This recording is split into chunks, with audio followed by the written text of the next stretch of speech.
Bueno, yo soy Alan, uno de los 4 directores que hemos estado, 4 presentes en el hilo conductor, 5 contando con Ignacio, que aportaba también otra pequeña historia. Soy José Manuel Arzona, soy productor de Dark Girls, junto con Víctor Paniagua, que no ha podido acudir.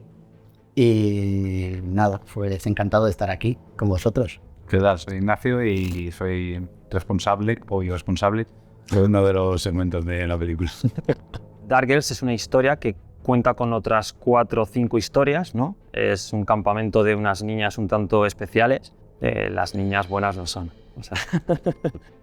A mí me gusta mucho, siempre he sido muy fanático de las películas, bueno, lo ha dicho Alan, ¿no? Ya no de segmentos, no una antología, pero una película que cuenta con varias historias que luego tienen un nexo común.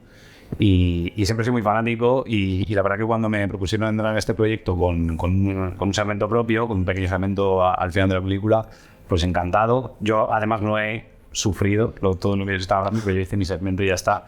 Entonces para mí fue una gran experiencia y formar parte de una película que es un estilo que a mí siempre me ha gustado mucho. Pues estamos muy felices porque empezamos hace poco con la distribución y estamos recibiendo noticias buenas.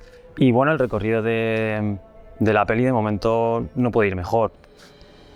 Fan Bilbao, uno de los mejores festivales, ya no de España, sino del mundo, de género. Fan Bilbao, siempre en mi corazón. Todos a Fan Bilbao, que está de puta madre.